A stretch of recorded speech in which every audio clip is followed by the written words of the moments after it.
मित्रों नमस्कार, मैं हूं राकेश कुमार। आप देख रहे हैं मत अभिमत। मित्रों, किसी चीज़ की चाहत जब हवस का रूप ले लेती है तो उसका अंत बहुत बुरा होता है। और जब धन कुबेर बनने की लालसा हो तो फिर उसका अंत तो बुरा होना ही है।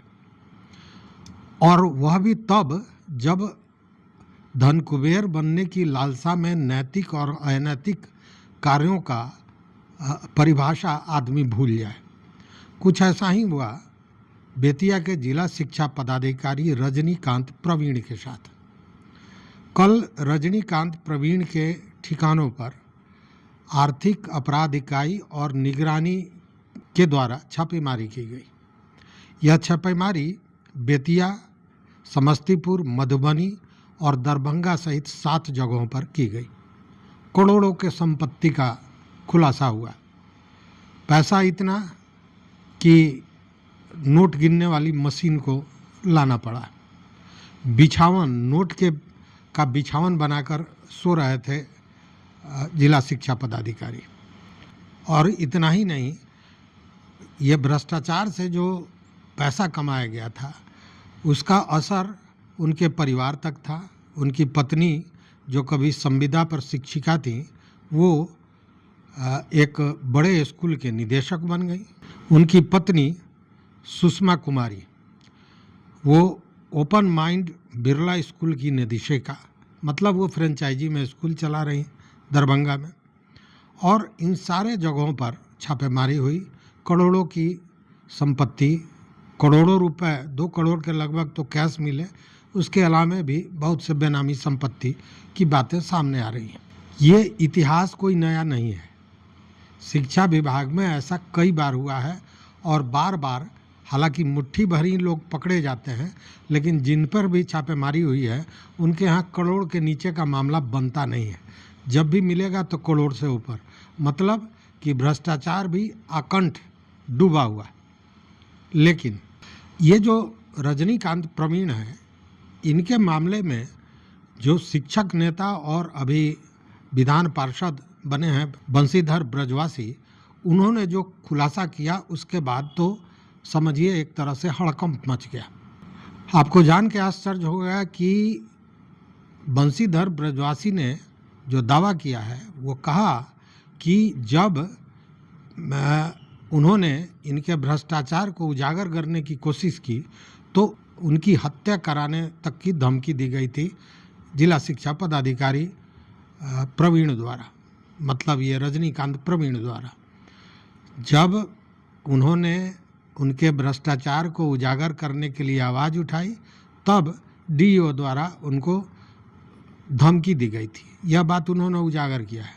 साथ ही कहा कि जो जांच हुई है वो जांच कुछ कम है। यह जांच तो पहुंचनी चाहिए थी नोएडा तक, क्योंकि इनके नोएडा में भी जो रियल इस्टेट्स हैं उसमें इनका इन्वेस्टमेंट है।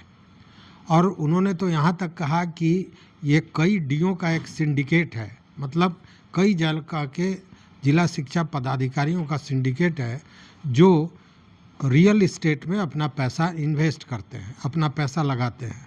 इसलिए वहाँ भी जांच होनी चाहिए, तब और भी चीज़ें निकलकर सामने आएंगी।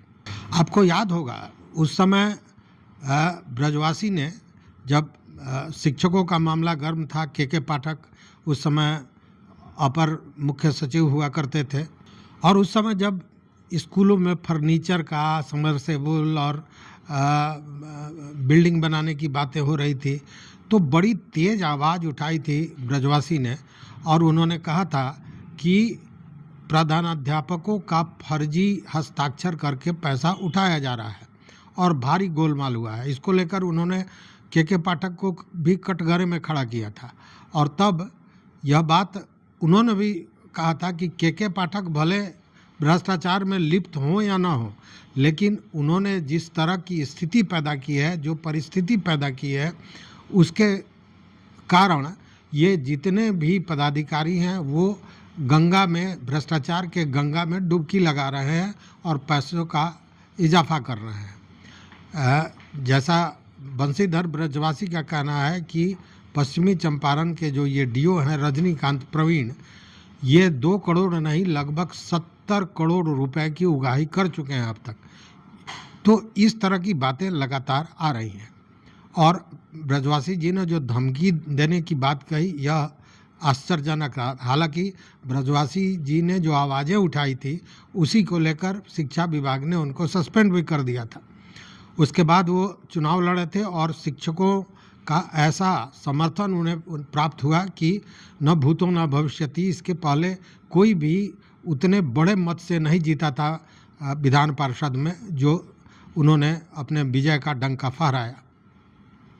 लेकिन यह मामला उजागर कैसे हुआ, यह भी समझने वाली बात है। देखिए, राजनीति किसी भी जगह पे बहुत मायने रखती है, और यह जो बेतिया का मामला है, उसमें भी कहीं ना कहीं जो वाल्मीकि नगर के विधायक हैं धीरेन्द्र प्रताप सिंह उर्फ रिंकू सिंह, इनका बड़ा हाथ है।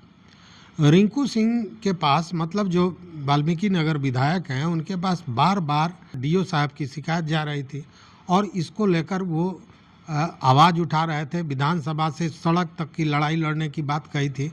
उन्होंने कहा था कि मैं स्वयं जांच भी करूंगा, और इसको लेकर उन्होंने आवाज़ उठाई थी। और उसके बाद ये धीरे धीरे मामला बनते हुए यहाँ तक पहुँचा कि छापेमारी करनी पड़ी।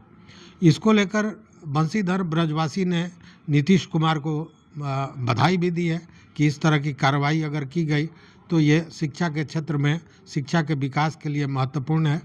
और साथ में उन्होंने कहा कि अन्य लोगों की भी जांच होनी चाहिए। सबके पास इस तरह की स्थिति मिलेगी, सब धन अर्जित करने में, भ्रष्टाचार में डूबे हुए हैं। आपको बता दें कि ये रजनीकांत प्रवीण जो है, ये 2005 में इस सेवा में आए थे। उसके बाद समस्तीपुर, दरभंगा सहित कई जगहों पर वो पदस्थापित भी रहे, और इस छापेमारी के बाद अब उनको सस्पेंड कर दिया गया है, और उनका मुख्यालय क्षेत्रीय उपनिदेशक कार्यालय पूर्णिया में रहेगा जब तक वो सस्पेंड है।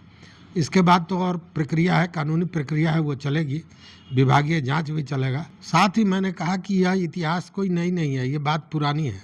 आपको याद होगा, मुजफ्फरपुर डीओ और एक प्राचार्य राकेश कुमार के बीच मारपीट हुआ था, और उस समय भी यह मामला आए थी कि वसूली के लिए डीओ अपने आदमी को भेजे थे, और जब प्राचार्य ने पैसा देने से इनकार कर दिया था, उसके बाद में डीओ स्वयं पहुंचे थे और मारपीट की घटना हुई थी। उन पर भी कई तरह के आरोप लगे, लेकिन अब तक उस डीओ पर, मुजफ्फरपुर के डीओ पर कोई कार्रवाई नहीं हुई।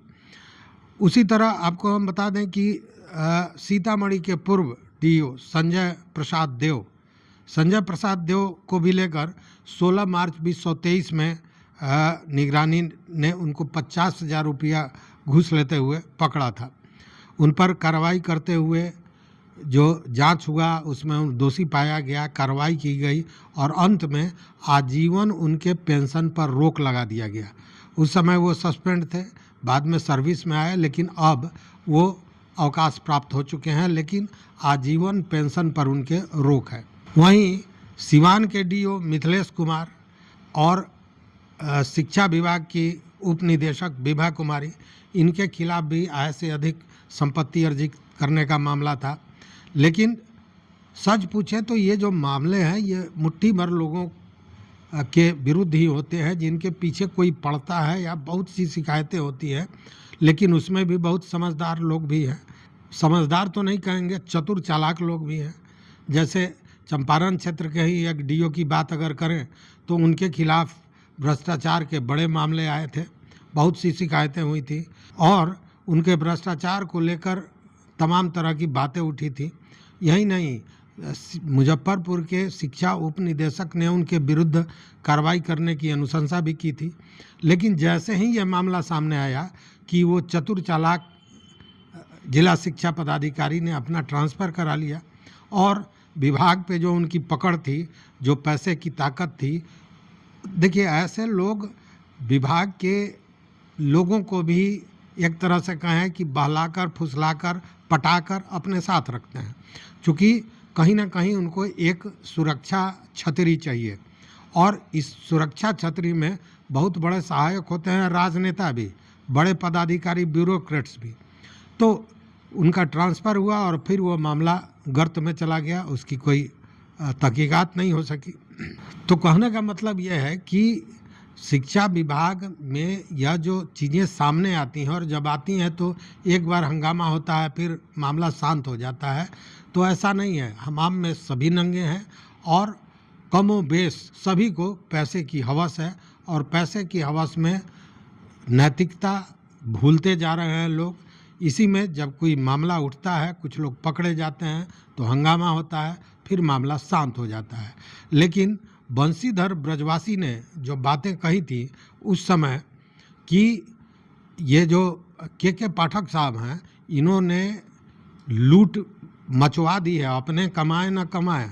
उन पर भ्रष्टाचार का आरोप के पाठक पर तो नहीं लगा, लेकिन जिस तरह उन्होंने काम किया, जिस तरह चीज़ों को बेहतर बनाने के लिए काम किया, इसमें शक नहीं है। लेकिन उस पर जो अंकुश रहना चाहिए, जो पकड़ होनी चाहिए, वो नहीं रहने के कारण जितने जिला शिक्षा पदाधिकारी, डीपीओ सहित अन्य पदाधिकारी थे, उन लोगों ने बहुत गोलमाल किया, बहुत प्रधानाचार्यों ने किया।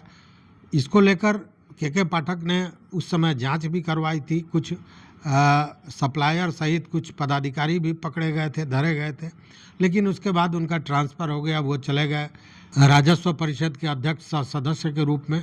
और उसके बाद एस सिद्धार्थ आए। एस सिद्धार्थ के काम करने का तरीका अलग, लेकिन यह भ्रष्टाचार जो है वो लगातार जारी है, चल रहा है। जो पकड़ा जाता है वो चोर बेईमान कहा जाता है, भ्रष्टाचारी कहलाया जाता है। जो नहीं पकड़ा जाता है वो साधु बना हुआ है। तो अब इस साधु और भ्रष्टाचारी का खेल अनवरत जारी है।